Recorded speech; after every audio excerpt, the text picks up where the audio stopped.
이 시간 하나님의 말씀은 누가복음 16장 1절에서 13절까지입니다. 신약 122쪽입니다. 또한 제자들에게 이르시되 어떤 부자에게 청지기가 있는데 그가 주인의 소유를 낭비한다는 말이 그 주인에게 들린지라. 주인이 그를 불러 이르되 내가 내게 대하여 들은 이 말이 어찌 됨이냐. 내가 보던 일을 세마라. 청지기 직무를 계속하지 못하리라 하니 청지기가 속으로 이르되 주인이 내 직분을 빼앗았으니 내가 무엇을 할까. 땅을 파자니 힘이 없고 빌어먹자니 부끄럽구나. 내가 할 일을 알았도다. 이렇게 하면 직분을 빼앗긴 후에 사람들이 나를 자기 집으로 영접하리라 하고 주인에게 빚진 자를 일일이 불러다가 먼저 온 자에게 이르되 내가 내 주인에게 얼마를 빚졌느냐. 말하되 기름 100말이나. 이르되 여기 내 증서를 가지고 빨리 앉아 50이라 쓰라 하고 또 다른 이에게 이르되 너는 얼마나 빚졌느냐. 이르되 밀 100석이니이다. 이르되 여기 내 증서를 가지고 80이라 쓰라 하였는지라. 주인이 이 옳지 않은 청지기가 이를 지혜 있게 하였으므로 칭찬하였으니 이 세대의 아들들이 자기 시대에 있어서는 빛의 아들들보다 더 지혜로움이라. 내가 너희에게 말하노니 불의의 재물을 친구를 사게라. 그리하면 그 재물이 없어질 때에 그들이 너희를 영주할 처소로 영접하리라. 지극히 작은 것에 충성된 자는 큰 것에도 충성되고 지극히 작은 것에 불의한 자는 큰 것에도 불의하니라. 너희가 만일 불의한 재물에도 충성하지 아니하면 누가 참된 것으로 너희에게 맡기겠느냐. 너희가 만일 남의 것에 충성하지 아니하면 누가 너희 것을 너희에게 주겠느냐. 집 하인이 두 주인을 섬길 수 없나니 혹 이를 미워하고 저를 사랑하거나 혹 이를 중히 여기고 저를 경히 여길 것임이니라. 너희는 하나님과 재물을 겸하여 섬길 수 없느니라. 아멘. 오늘 함께 나눌 말씀은 누가복음의 말씀입니다. 특별히 이 누가복음의 말씀 중에 우리가 너무나 많이 듣고 좋아하는 물질에 관련된, 그러나 내용 자체는 사실 그렇게 좋아하지 않는 그런 재물에 관련된 그런 이 말씀입니다. 잘 아시는 말씀이죠. 특히 13절 같은 경우에 너무나 많이 들어왔습니다. 너희는 하나님과 재물을 겸하여 섬길 수 없다라고 하는 말은 너무나 많이 익히 들어왔던 그런 말씀이고, 또 물질보다 재물보다 하나님을 더욱더 사랑해야 된다라고 하는 그런 귀한 우리 예수님의 가르침입니다. 자, 오늘 이 말씀을 함께 살펴볼 텐데, 우리가 오늘 말씀을 볼 때의 관점은 여러분들이 무엇을 염두에 두고 말씀을 함께 나눌 거냐면, 바로 이 하인이, 이 청지기가 무엇에 충실하였느냐를 함께 나눌 겁니다. 무엇에 그러니까 충성하였느냐라는 것이지요. 이것을 여러분들 머리에 생각하시면서 함께 말씀을 나누면 좋을 것 같습니다. 다 아시는 내용이지만 다시 한번 정리하면 이렇습니다. 청지기 한 부자가요, 자신의 재물을, 이 부자가 보통 부자가 아닙니다. 아주 거부입니다. 굉장한 부자가 자신의 재물을 관리해 줄 청지기를 한 명 고용하였습니다. 이제 많은 학자들이 말하기를 외부에서 따로 고용한 것이 아니라 자신이 거느리던 하인 중에 가장 믿을 만한 사람에게 그 청지기의 역할을 맡겼다라고 그렇게 많이 합니다. 왜냐하면 어마어마한 재산을 맡겼거든요. 그리고 이 청지기가 가진 권한이 단순히 집을 관리하거나 그 정도가 아니라 이 주인의 재물을 자기 마음대로 빌려주고 마음대로 이렇게 받을 수 있는 그런 권한까지, 인장까지 주었던 그런 재산을 다 맡긴 그런 상황입니다. 그러니까 아주 믿을만하고 아주 잘 아는 그런 하인을 청지기로 삼고 그에게 모든 것을 맡겼다라는 것으로 볼 수 있는 거지요. 네. 그러니까 이 청지기를 향한 이 거부의 부자의 믿음과 신뢰는 아주 견고했다라고 볼 수 있겠죠. 그런데 들리는 얘기를 들어보니까 이 청지기가 부자 주인의 재물을 탕진한다, 막 쓴다라고 그렇게 들리는 겁니다. 횡령을 했거나 아니면 주인의 재물을 마음대로 개인적으로 막 사용했다, 부실하게 경영했다라는 그런 이야기입니다. 그런 소문이 들리니 소문만 듣고 청지기를 해고할 수 없으니까 알아봤겠죠. 알아보니까 정말 그렇게 했는지 알아보니까 결국 이 청지기의 잘못된 행동을 발견하게 되고 이제 그 청지기에게 해고를 명하게 됩니다. 그런데 바로 해결할 수 없으니까 이제 모든 물건들을 다 정리하고 인수인계할 것을 잘 정리해서 이제 그만둬라라고 그렇게 해고를 통보합니다. 그래서 이 해고를 앞둔 청지기는 이 걱정이 쌓이게 됩니다. 내가 그만두고 난 다음에 어떻게 해야 될까? 뭐 먹고 살아야 될까? 이 자신의 방망한 경영과 잘못된 그런 이 그 운영 때문에 이 해고가 된 것이니까 다른 뭐 주인한테 다른 부자에게 가서 그런 경영의 이 역할을 하려고 하니 이제 써줄 리가 만무하고, 네, 그래서 걱정을 많이 합니다. 3절에 보니까 청지기의 직분이 빼앗기게 되었으니 무엇을 하면서 먹고 살까라는 것을 고민하는 것을 볼 수가 있어요. 땅을 파자니, 당시에 땅을 판다라고 하는 것은 이제 육체적 노동을 의미합니다. 뭐 농사를 짓는다든지 아니면 막노동을 한다든지 육체적인 노동을 하자니 그동안 행정적인 일만 하고 문서를 보는 사무 일만 하다가 이걸 하자니 엄두가 안 나는 거예요. 예, 힘들 것 같고, 또 빌어먹자 이제 구걸하자니 부끄러워서 못할 것 같고, 그래서 결국 생각해낸 것이 뭐냐면 이 빚을 진 사람들, 부자에게 돈을 빌린 사람들, 물건을 빌린 사람들을 다 불러가지고 그 빚을 깎아주기 시작합니다. 네, 오늘 말씀해 보니까 이 기름 100마를 빌린 사람에게 50% 절반을 깎아주죠. 밀 100석을 빌린 사람에게 80으로 감하여 줍니다. 그래서 빚진 사람들을 뭐 두 사람만 있었던 게 아니겠죠.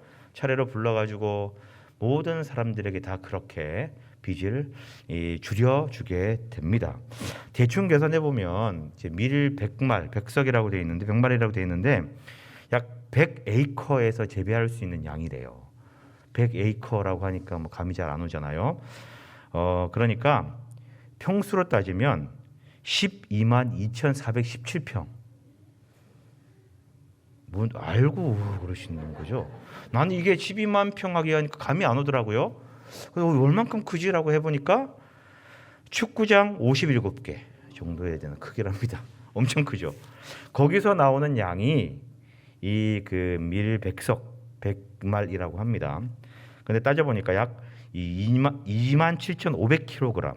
근데 그중 20% 5분의 1을 깎아줬잖아요. 그러면 몇 킬로죠? 5,500g 정도 깎아준 거예요. 5,500kg, 5.5톤을 깎아준 겁니다. 그때 당시에 1데나리온이 하루 품삯이었는데 이 데나리온으로 계산을 해 보니까 이 그 2,500데나리온이다라는 거예요. 2,500데나리온. 네. 그러니까 2,500일을 막노동한 이 일을 하는 사람들이 2,500일을 꾸준히 모아야만이 되는 그런 돈이죠. 대충 요즘 일당을 이제 계산해 보니까 10만 5만 원, 20만 원 이렇게 받으시더라고요. 막노동 하시는 분들. 그 이제 20만 원 가까이 받으시는데 15만 원 정도 계산하니까 약 7,500만 원 정도 계산이 나오더라고요. 네. 하여튼 그보다 더 많은 돈을 깎아준 겁니다. 네. 마찬가지로 기름을 빌린 사람, 기름을 100마를 빌렸는데 절반을 뚝 더 많이 깎아줬잖아요. 근데 이 기름도 계산을 해보니까 2,500데나리온입니다. 네.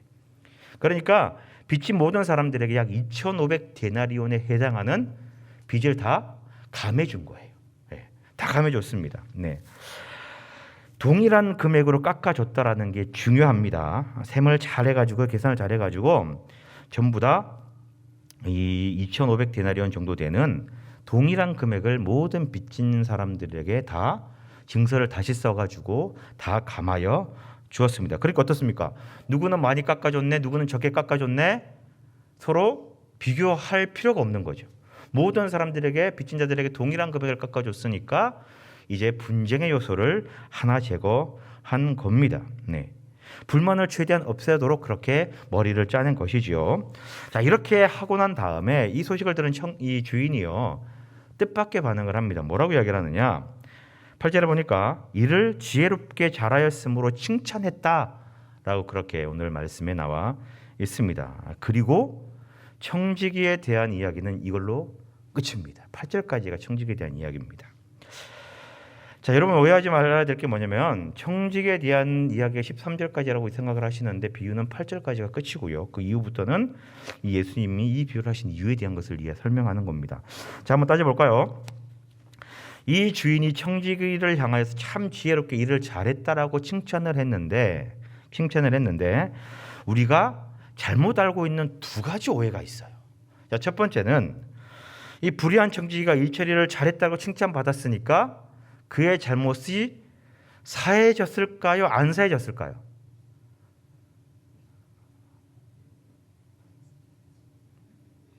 자, 다시 한번. 자, 불의한 청지기가 일처리를 지혜롭게 잘했다고 칭찬을 받았으니까 이 청지기의 죄가 안 사해졌을까요? 안 사해졌을까요? 아유, 잘하시네요. 네. 우리는 주인이 칭찬했기 때문에 이 주인이 이 죄도 용서해 줬을 것이다라고 그렇게 착각해요. 근데 성경 어디를 찾아봐도요, 이 주인이 잘했기 때문에 내가 네 죄를 사하노라, 용서하노라라는 단어가 단 한마디도 없습니다. 그 어디에도, 이 성경 어디에도 불의한 청지기를 향해서 주인이 그 죄를 용서하였다, 그 잘못을 탕감해 줬다라는 말이 전혀 없어요. 그죠? 그냥 일처리를 참 잘했구나, 똑똑하게 일처리를 지혜롭게 잘했다라고 하는 그 일을 처리한 과정만 칭찬할 뿐이지, 그가 행했던 그런 이 잘못된 불의한 일들에 대하여서는 지혜롭게 잘했기 때문에 내 죄를 사하노라라고 하는 말이 단 한마디도 없다라는 거예요. 즉 죄를 용서받지 못했습니다. 이게 우리가 하는 첫 번째 오해고요. 자, 두 번째. 자, 빚진 자들에게 빚을 다 줄여줬습니다. 뭐 기름 50석 줄여주셨고 이제 밀 20말 줄여줬고요. 뭐 다른 빚진 자들에게도 동일하게 다 줄여줬겠죠. 그러면 기름을 50말 깎아줬고 밀을 20말 깎아줬어요. 그러면 깎아준 기름 50말과 깎아준 밀 20말은 누구 것일까요?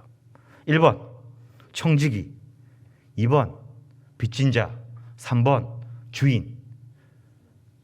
1번, 2번, 3번. 1번, 2번, 3번. 자, 다시. 자, 깎아준 기름 50말과 밀 20말은 누가 가져갔을까? 1번 빚진 자, 2번 빚진 자, 3번 빚진 자. 네. 정답은 1번, 2번, 3번.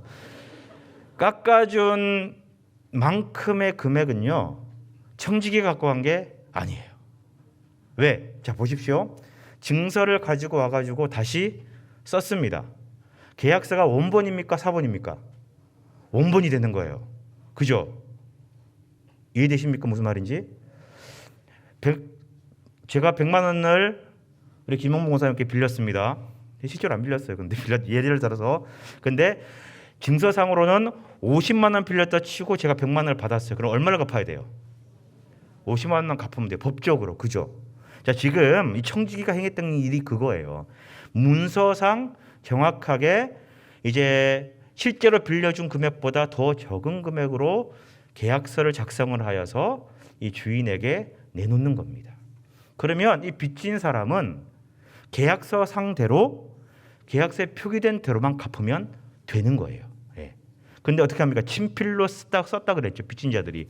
그러니까 친필로 써서 끝나는 게 아니라 이 빌려준 사람의 인장이 있어야만이 증서에 효력이 있기 때문에 이제 그 돈을 빌려줄 수 있는 권한을 아직까지 가지고 있었던 청지기가 이 빚진 자의 친필과 함께 확인 도장까지 찍어서 그 증서가 원본임을 확인해 줬다라는 거예요. 결국은 밀 100석을 빌린 사람은 100석을 다 안 갚고 80석만 갚으면 돼요. 기름 100마를 빌린 사람은 50만 갚으면 되는 거예요. 나머지 50, 나머지 20은 빚진 사람이 그저 먹는 겁니다. 가지는 겁니다. 남는 장사죠. 자, 이렇게 됐다라는 거죠. 근데 우리는 깎아줬으니 청지기가 돌려받았다라고 그렇게 생각을 해요. 그렇게 오해를 합니다. 이게 오해가 아닙니다. 그렇게 오해하시면 안 됩니다. 그렇게 청지기가 가지고 노후를 대비했을 것이다. 그게 아니다라는 거지요. 청지기가 나중에 해고당하고 난 다음에 내가 깎아줬으니까 달라라고 말할 수 있겠죠. 그러면 그게 부당한 이익이 되기 때문에 나중에 율법에 의하여서 이 출애굽기 22장에 보면은 이 도둑질한 자에 대한 율법에 대한 규례가 나오는데 소 한 마리를 도둑질하면은 소 5마리를 갚아야 돼요. 양 한 마리를 도둑질하면 양 4마리를 갚아야 돼요. 이제 가치에 따라서 갚는 수준이 다르거든요. 근데 만일에 그 이제 양이나 소를 훔친 사람이 양이나 소를 죽이거나 팔면은 그렇게 갚아야 되고 그대로 살아있는 상태로 보유하고 있으면 그 배를 갚아야 돼요. 그러니까 만일에 그 돈을 받았으면은 그 배로 갚아줘야 되는 거예요. 율법에 의하면. 그러니까 그 미련 짓을 할 필요가 없는 거죠. 그래서 깎아만 줬지 자신이 취하지 않았다라는 거죠. 자, 보십시오. 이 청지기가 이제 자신의 불의한 일로 인해서 해고당할 위기에서 돈을 깎아주고 증서를 다시 쓰고 그런 조치들을 다 취했습니다. 자, 그러면 이 불의한 청지기가 그 청지기의 직을 내려놓기 전에, 해고당하기 전에 가장 우선순위로 삼은 게 그러면 뭐가 됩니까? 해고된 이후에 자신이 무엇을 먹고 살아야 되냐, 어떻게 살아야 되냐, 이거를 가장 우선순위로 삼았다라는 거예요. 네. 그것은 자신의 삶을, 자신의 안위를 가장 먼저 생각했다라는 거예요. 아, 내가 청지기직에 잘리기 전에, 그만두기 전에, 해고되기 전에 얼마를 더 재산을 모아놓을까, 얼마나 더 많은 물질을 내가 취할까를, 얼마나 좋은 물건으로, 어떤 물건으로 내 집을 채울까를 고민한 게 아니라, 해고된 뒤에 이직을 내려놓고 난 다음에 내가 어떻게 살아갈까, 그 이후에 많은 이 경우의 수를 계산하면서 어떻게 하면 내가 더 잘 살 수 있을까, 편하게 살 수 있을까, 더 이 사람들로부터 인정받으며 살 수 있을까를 고민했다라는 거예요. 그리고 이 고민에 충실하고 이 고민에 충성되어 이제 이런 방법을 취했다라는 거죠. 네. 그래서 빚진 자 모든 사람들에게 동일한 금액을 다 깎아줘가지고 이 재물 역시 청지기가 취하는 것이 아닌 빚진 그 사람들의 혜택을 다 보게 만들어가지고, 내가 청지기직에서 해고되고 난 다음에 그 청지기가 그들에게 은혜를 베풀어 줬기 때문에 이제 이 탕감받은 이 빚진 사람들의 집을 돌아다니며 유숙하면서 자신이 그렇게 이제 살 수 있을 거다라고 하는 그런 미래에 대한, 앞으로 일어날 일에 대한 대비를 그렇게 했다라는 겁니다. 네. 이런 그의 태도 때문에요, 이 주인이 그가 참 지혜롭게 했다라고 그렇게 칭찬을 하는 거죠. 칭찬의 요소는 크게 두 가지입니다. 첫 번째는 동일한 금액을 깎아줌으로 인하여서 이제 누구는 많이 해주고 누구는 적게 해주고 이런 분쟁이 없게 만들었다는 것이 첫 번째고, 두 번째는 자신이 그 재산을 취할 수 있었지만 취하지 아니함으로 인해서 해고된 뒤에 이제 주인에게 배상할 필요가 없게 만들었다라는 거예요. 이 두 가지를 지혜롭게 했다라고 이렇게 칭찬한다라는 거죠. 자, 예수님께서 말씀하신 비유는 여기까지입니다. 그리고 난 다음에 예수님께서 이제 비유에 대한 해석들을 쭉 말씀하시는 거예요. 자, 이제부터가 중요합니다. 자, 보시면 이 누가복음 16장의 말씀을 비유로 들어서 말씀하셨는데, 이 16장의 말씀은 15장부터 해왔던 비유의 말씀의 연장선에 있습니다. 15장에 보면요, 예수님께서 세리와 죄인들이 예수님께 몰려오는 것을 보고 그들과 함께 앉아서 먹고 마시면서 이런저런 얘기를 하고 많은 조언들을 해주는데, 그때 서기관들과 바리새인들이 예수님을 향하여서 죄인들과 겸상하고 죄인들과 함께 있는다고 수근수근거리면서 예수님을 비방하고 욕하였습니다. 자, 그때 예수님께서요, 이 15장부터 비유를 쭉 들어서 말씀하시는데 세 가지를 이야기를 합니다. 첫 번째, 우리가 잘 아는 한 마리 잃은 양에 대한 비유를 하시고요, 또 하나는 잃은 드라크마에 대한 비유를 하십니다. 그리고 또 한 가지는 우리가 잘 아는 돌아온 탕자, 네, 집 나간 아들이 돌아온 탕자에 대한 비유 세 가지를 들어서 말씀하십니다. 뭐 시간상 다 말씀드릴 수 없는데 핵심만 좀 말씀드리면요, 이 세 가지 비유는요, 성부, 성자, 성령 삼위 하나님의 구원의 사역에 대한 이야기를 하고 있는 거예요, 예수님께서. 첫 번째, 잃은 한 마리 양에 대한 비유는 이 예수님, 성자 되신 예수님의 사역을 이야기를 하는 거고요. 이 구원에 대한 이 감동과 마음과 그 열정을 이 성자 하나님에 대한 사역을 말하는 거고요.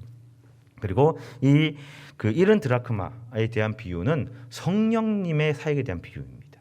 그리고 잃은 이 탕자가 돌아오는, 그 아들이 돌아오는 그 비유는 우리 성부 하나님, 그러니까 성자, 성부, 성령 하나님의 삼위 하나님의 사역과 구원에 대한 이야기를 하는 게 이 비유 15장에 나타난 그런 비유다라는 것이지요. 그리고 이 모든 세 가지 비유가 동일하게 뭘 얘기를 하고 있느냐? 영혼 구원입니다.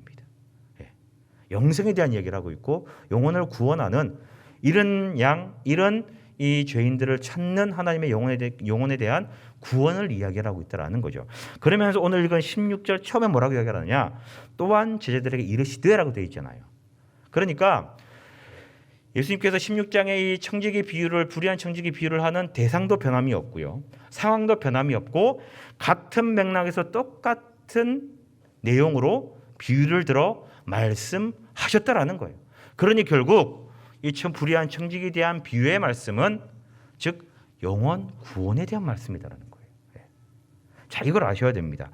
같은 맥락, 같은 상황에서 같은 비유를 들어 말씀하셨던 불의한 청지기 이 이야기는 이제 하나님의 구원하심과 그리고 영원 구원에 대한 이야기인데, 그러면 성부 하나님의 사역, 성자 하나님 예수님의 사역, 성령 보혜사 성령님의 사역에 대해서 이야기를 했다면 이 마지막 네 번째 비유인 영원 구원에 대한 비유는 과연 누구의 사역이겠느냐라는 거죠.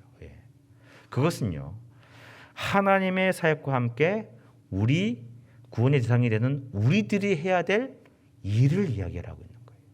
우리가 무엇을 해야 되느냐, 우리가 영생을 얻기 위하여 어떤 일을 해야 되느냐, 우리들의 사역, 우리들의 마음가짐과 우리의 자세를 지금 이야기를 하고 있다라는 것입니다. 자, 죄를 지은 이 불의한 청지기가 자신이 쫓겨나고 난 다음에 그 직을 잃어버릴 그 후를 대비하고 준비했던 것처럼 우리 역시 심판의 날에 어려운 환난의 때에 나중의 때에 우리가 구원받을 때를 그 구원받을 것들을 미리 준비해야 된다라고 하는 우리를 향한 권면의 말씀이다라는 겁니다. 나중 심판의 때에 하나님께서 우리를 평가하고 이제 저울질할 때에 그때 우리는 지금부터 그때를 우리는 지금부터 미리 준비하고 대비해 놓아야 된다라는 말씀이 바로 오늘 말씀이다라는 거죠.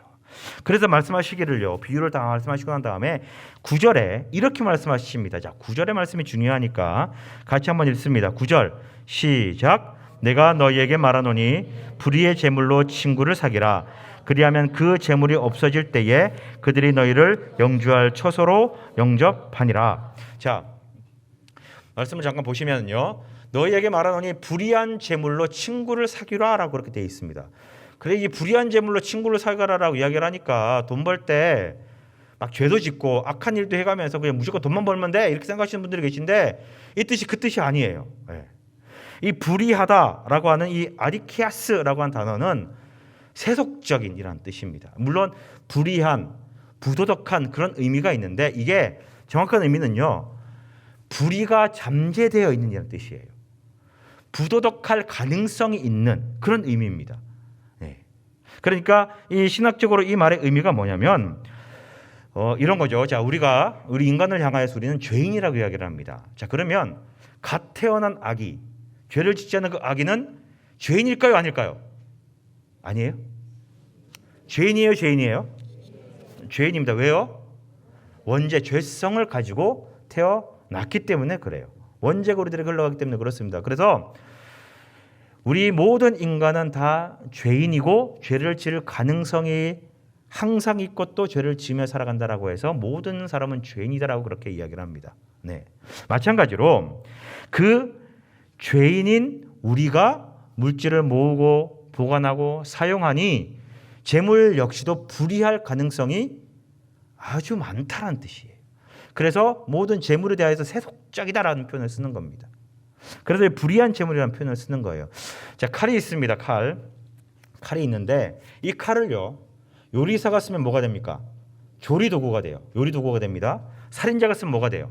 범죄 도구가 돼요. 같은 칼이지만 사용하는 사람에 따라서 유용하게 될 수도 있고 불의하게 될 수도 있다라는 거예요. 마찬가지로 재물 역시 하나님 예수님은 재물이 불의하다라고, 재물이 뭐 죄가 있다라고 재물이 부정하니까 모으지 마라 이런 얘기 한 적이 한 번도 없으세요. 재물을 사용하고 운용하고 모으는 사람에게 문제가 있다라는 말씀을 하시는 거예요. 마찬가지로 불의한 재물이라고 하는 말은 무슨 의미냐? 재물 자체가 불의한 게 아니라 재물을 모으고 사용하는 우리가 불의하다라는 거예요. 우리가 죄인이다라는 거죠. 그러니까 죄인된 우리가 어쨌든 간에 세상을 살면서 재물을 잘 모으라는 거예요. 죄를 지으면서 모으라는 얘기가 아닙니다. 이 물질을 모으라라는 거예요. 재물을 잘 모으고 난 다음에 세속적인 그 재물을 물질을 모으고 난 다음에 그리고 그것으로 누구를 사귀라고요? 친구를 사귀라라고 하는 말씀이다라는 거죠. 네. 네. 불의한 재물로 친구를 사귀라. 물질, 세상의 물질과 재물을 가지고 친구를 사귀라라는 겁니다. 그리고 나중에 그 재물이 없어질 때에 이 말이 중요해요. 영주할 뭐라고요? 너희를 영주할 처소로 영접하리라라고 돼 있어요. 네. 세상의 재물로 친구를 사귀었는데 그 친구가 영주할 처소라고 이야기를 하고 있어요. 옛날 말로는 영원히 거할 처소라고 그렇게 돼 있습니다. 옛날 개혁 한글에는요. 영원히 거주할 그 처소로 그 친구들이 우리를 인도해 간다라는 거예요. 네. 이 영원하다는 말, 이 아이오니오스라고 하는 이런 단어인데 영원한, 영생하는 그런 뜻입니다. 네. 여러분 조회라는 말 많이 들었잖아요. 조회, 생명이라는 말 많이 들었잖아요. 그래서 영생이라고 하는 단어가 조회 아이오니오스라고 해요. 조의 아이오니오스, 영원한 생명이다라는 것이 바로 영생입니다. 그래서 영주할 초소라고 하는 것의 의미는 우리가 구원받아서 영원히 거주할 그 처소, 즉 하늘나라의 나의 집이 되는 거예요. 그런데 우리가 세상에서 얻은 재물, 세상의 재물로 친구를 사귀면 그 친구들이 나를 하늘나라에서 영원한 거주할 집으로 인도한다는 얘기예요. 이해가 가십니까? 네. 잘 이해가 가지 않았어요. 처음에. 그 말씀을 계속 읽어보고 묵상하고 좀 연구를 해보니까 예수님께서 이 영생, 구원에 대한 영주할 처소에 대한 말씀을 명확하게 하신 부분이 있습니다. 자, 이제 이 누가복음 19장 이후에도 나오는데 이제 마태복음 19장의 말씀을 보면은 예수님께 어떤 사람이 찾아옵니다. 찾아와 가지고 어떻게 하면 영생을 얻을 수 있습니까? 라고 예수님께 질문하는 장면이 나와요. 이거는 마태복음에도 나오고 마가복음에도 나오고 누가복음에도 동일하게 나오는 본문입니다. 중요하다라는 그런 이 이야기죠. 자, 그러자 이 예수님께 찾아와서 영생을 묻는 그 사람에게 예수님께서 무엇을 말하느냐, 무엇을 말씀하시냐면요, 계명을 지키라고 이야기를 해요. 그러면서 도적질하지 말라, 간음하지 말라, 살인하지 말라, 내 부모를 공경하라, 이런 10계명의 말씀들을 쭉 이야기를 하면서 계명을 잘 지키라라고 그렇게 이야기를 합니다. 그러자 이 사람이요, 다 지켰습니다 라고 그렇게 대답을 해요. 그러자 예수님께서 그래, 네가 다 지킨 줄 아는데 그러나 부족한 것이 있으니 그게 뭐냐면 너의 모든 재물을 다 팔아가지고 이 가난한 자들에게 나누어주고 나를 따르라 라고 그렇게 말씀하세요. 네. 그러니까 지금 네가 가지고 있는 세속적인 재물을 다 정리해가지고 가난한 사람들에게 구제하여라라는 그런 말씀을 하셨다라는 거죠. 계명을 다 지켰다고 이야기를 하지만 부족한 거 한 가지는 뭐냐? 가지고 있는 재물로 구제하는 일은 안 하지 않았느냐? 가난한 사람들과 힘든 사람들을 도와주지 아니하였다라는 거죠. 그리하면 하늘의 부하가 쌓여서 영원히 거할 처소를 마련할 수 있다라고 그렇게 말씀하십니다. 즉 영생을 얻는 법, 영원한 영주할 수 있는 처소를 얻는 방법은 우리의 소유 재물을 팔아서 가난한 자들에게 나눠주고 예수님께서 이 예수님께 한 것처럼 작은 자에게 한 것이 곧 나에게 한 것이다라고 말한 것처럼 즉 연약하고 부족한 자들을 돕고 섬기는 것이 바로 이 영주할 처소로 영접받는 길이다라고 말씀하시는 거예요. 네. 그러니 같은 맥락에서 예수님께서 오늘 본문의 말씀을 통해서 비유를 들어서 말씀하시면서 불의한 재물 즉 세상의 재물로 친구를 사귀면 그 친구들이 마지막 때에 그 물질을 다 사용하고 난 다음에 즉 심판의 때에 세상이 끝날 때에 우리가 죽었을 때에 그 일로 말미암아 구원으로 인도함 받는다라는 말씀을 하고 있는 것입니다. 우리가 모은 세상의 재물, 물질을 가지고 구제하고 가난한 자들에게 사랑을 베푸는 것이 바로 구원받는 비결이고 우리가 해야 될 일이다라는 거예요. 네. 우리 인간이 구원받기 위한 사역, 그것은 가난한 자를 구제하고 하나님의 사랑을 나타내는 것입니다. 이것이 곧 하나님을 얼마나 사랑하고 얼마나 그 말씀을 잘 따르는지에 대한 우리의 마음의 척도를 나타내는 기준이다라고 말씀하시는 것이죠. 그래서 10절에 그렇게 이야기를 합니다. 자, 10절 말씀 볼까요? 이렇게 이야기를 합니다. 지극히 작은 것에 충성한 자는 큰 것에도 충성되고 지극히 작은 것에 불의한 자는 큰 것에도 불의하니라 라고 말씀하십니다. 네. 이 말씀이 그 말씀인 거예요. 진짜 큰 게 뭐냐, 그리고 작은 게 뭐냐라는 거죠. 네. 지극히 작은 것에 충성된 자는 큰 것에도 충성한다. 지금 물질을 가지고 가난한 사람들이 나눠주는 것은 물질은 작은 거다라는 거예요. 그러면 큰 것을 너희가 받을 수 있는 것이고 이것도 하지 못하면 너희가 큰 것을 받을 자격이 없다라는 겁니다. 불의한 재물, 세상적 물질은 지극히 작은 거예요.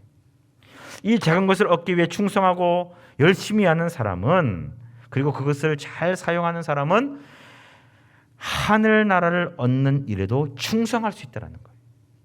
그런데 이 작은 재물을 하나도 하나님의 뜻대로 사용하지 못하면 너희들에게 구원은 없다, 영생은 얻을 수 없다라는 말씀입니다. 자, 다시 이 주인의 말로 돌아오면 이 불의한 청지기에게 주인이 지혜롭다고 말한 이유가 바로 이겁니다. 재물은 작은 거예요. 해고될 위기 앞에서 내가 재물을 모으는 것에 이 청지기는 목적을 두지 않았다라는 거예요. 재물을 모으는 것이 아니라 다른 사람들에게 혜택을 주는 것에 더 집중하고 그것에 더 우선순위로 삼았다라는 거예요. 왜? 그 이후에 내가 받을 혜택을 위하여. 재물을 모으는 것은 이 청지기에게 있어서는 지극히 작은 일이요, 그리고 아주 이 좋지 않은 그런 한 수였다라는 거죠. 그러나 나중을 위하여 이 빚진 자들을 탕감하게 만들고 그들에게 혜택을 주는 것은 이 청지기의 나중을 위하여 지혜로운 일이었다라는 거죠. 네. 말씀드렸다시피 그가 청지기로서 이 재물을 취했다. 그러면 율법에 의하여서 배를 갚아줘야 되는 상황이었습니다. 더 큰 공경에 처해질 수밖에 없었을 것입니다.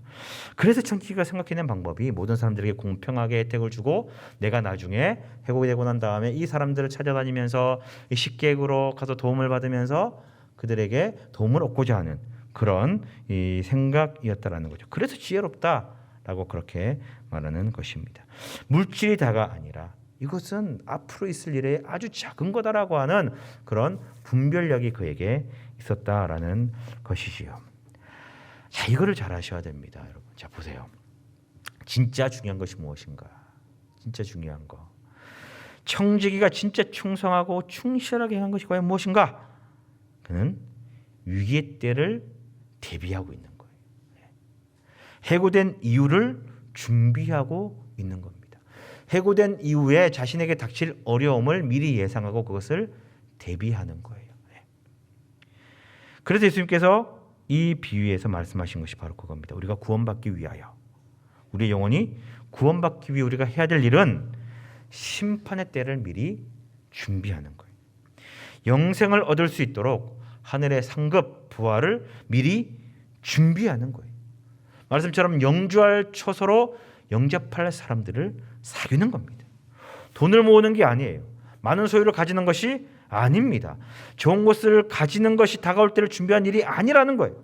오히려 우리의 물질, 우리의 재물을 가지고 사람들을 구제하고 돕고 선한 일을 하나님의 나라를 위해 사용하는 것, 이것이 하늘의 부활을 쌓고 상급을 쌓는 것, 우리가 구원받기 위한 방법이다라는 것이지요. 네. 근데 여러분 착각하지 마십시오. 뭐냐? 구원은요, 행위로 받을 수 있는 게 아니에요. 자, 오늘 말씀을 여기까지만 보시면 여러분, 우리가 구제하면은 하늘의 보화가 쌓이니 구제하는 행동으로 말미암아 우리가 구원받을 수 있다라고 착각하실 수가 있습니다. 근데 구원은 믿음으로 구원받는 것이지 행위나 행동으로 선행으로 구원받는 것이 아니지요. 그래서 예수님께서 11절의 말씀을 하신 겁니다. 보십시오. 11절 말씀을 함께 보겠습니다. 11절 시작. 너희가 만일 불의한 재물에도 충성하지 아니하면 누가 참된 것으로 너희에게 맡기겠느냐. 즉 불의한 재물, 세상적인 재물에 충성하고 충실하게 행하는 그 모습을 통하여서 참된 것을 맡길 수 있다라고 이야기를 합니다. 말하자면 내가 이 물질과 세속적인 물질과 재물로 너희의 진심을 테스트한다라는 그런 말입니다. 네. 자, 회사에서 일을 시킬 때요, 이 갑작스럽게 아주 중요하고 그 이제 큰 어떤 일을 맡기지 않아요. 어떻게 하죠? 처음에 좀 작은 일들을 맡기면서 이 사람이 능력이 있나, 열심히 하나, 성실해 하나, 능력이 있나 그런 것들 따지면서 작은 일들을 먼저 맡기지 않아요. 그리고 난 다음에 좀 검증이 되고 믿을만 하면 더 큰 일을 맡기지 않습니까? 네. 그런 거와 마찬가지예요. 물질이라고 하는 재물의 세속적인 물질과 재물이라는 것을 이 어떻게 관리하고 어떻게 사용하고 이것을 가지고 어떻게 선하게 하나님 나라를 위해서 쓰느냐, 이것을 보시고 정말 중요하고 큰 것을 맡길 수 있느냐라는 거예요. 불의한 재물, 즉 세상적 재물에도 충성하지 않고 제대로 사용하지 못하는데 어떻게 참된 것을, 진리를 너희에게 맡기겠느냐라는 거예요. 예. 하나님께서 우리에게 구원이라는 것, 영생이라는 것을 주시기 위하여 이것을 과연 가질 수 있는 마음과 자세가 되어 있느냐를 이 세상적 불의한 재물, 즉 세상적인 재물로 평가하신다라는 말입니다. 그래서 13절에 두 주인을 섬길 수 없다라고 말하는 거예요. 재물을 더 사랑하거나 이것에 더 충실하거나 더 좋아하는 것, 나에게 맡겨진 그 작은 것에 마음이 다 가 있으면 정작 중요한 것에 내가 마음이 빼앗겨서 소홀하거나 아예 미워하며 거들떠 보지도 않는다는 말입니다. 13절에 분명히 이야기를 합니다. 집 하인이 두 주인을 섬길 수 없나니 혹 이를 미워하고 저를 사랑하거나 혹 이를 중히 여기고 저를 경히 여긴다라는 거예요. 주객이 전도되어 버린다라는 그런 말입니다. 제 중심이 어디에 있느냐라는 거지요. 자, 보세요. 오늘 말씀이 물질에 대한 경고입니다. 하나님보다 재물을 더 사랑하지 말라라고 하는 아주 명확한 그런 말씀입니다. 자, 이건 1차원적인 가장 기본적인 그런 의미이고요. 좀 더 깊이 들어가면 본질적인 것은요, 가장 크고 중요한 것이 무엇인가라고 하는 근본적인 질문에서부터 그것을 얻기 위한 우리의 마음과 자세는 어떻게 되어야 되는가를 우리들에게 말하고 있는 것이지요. 그래서 우리가 그토록 사랑하고 귀중하게 여기는 그 물질 재물을 매개로 하여 우리의 이 마음에 교훈을 하고 있는 겁니다. 돈이 중요합니다. 명예가 중요하고요. 권력과 권위가 중요합니다. 그러나 이 모든 것을 다 가져도 영생, 구원과는 비교할 수 없다라는 거죠. 참된 진리와는 비교해봐야 너무나 작은 것이 된다라는 말입니다. 진짜 크고 중요한 것을 얻기 위하여 우리는 노력해야 합니다. 자, 여러분, 저와 여러분들이 가지고 있는 것이 있습니다. 많든 적든 간에 우리가 누리고 있는 것들이 분명히 있습니다. 오늘 말씀에 비춰본다면 우리가 누리고 가지고 있는 그것들은 하나님께서 우리들에게 진짜 중요한 것을 맡길 수 있는지 없는지 일종의 알아보는 테스트라는 겁니다. 그러니 우리는 이거의 테스트를 잘 치러야 됩니다. 우리에게 맡겨진 그 모든 그것들이 맡긴 주인의 뜻과 의도대로 잘 사용되어야 된다라는 거지요. 그리고 잘 관리되고 주인의 의도에 맞게 우리가 잘 운영하였을 때에 우리 주인은 우리에게 더 크고 중요한 것을 맡기신다라는 것입니다. 하인이 충실하게 충성해야 될 것은 무엇이냐? 앞으로 다가올 미래와 일들을 준비하며 지금 나에게 맡겨진 것들에게 충성하여 주인의 뜻에 부합하게 살아가는 것이 바로 청지기의 역할이다라는 겁니다. 네. 이것이 오늘 불의한 청지기에 대한 비유의 핵심입니다. 자, 우리 사랑하는 모든 성도님들, 그리고 오늘 헌신을 다시 한번 다짐하는 에스더 목장 모든 목원 여러분, 우리 모두는 하나님께서 우리에게 맡기신 것, 그것이 물질일 수도 있고요, 지위일 수도 있고요, 달란트일 수도 있습니다. 이 모든 것들을 주인의 뜻에 맞게, 하나님의 뜻에 맞게 잘 사용하시기 바랍니다.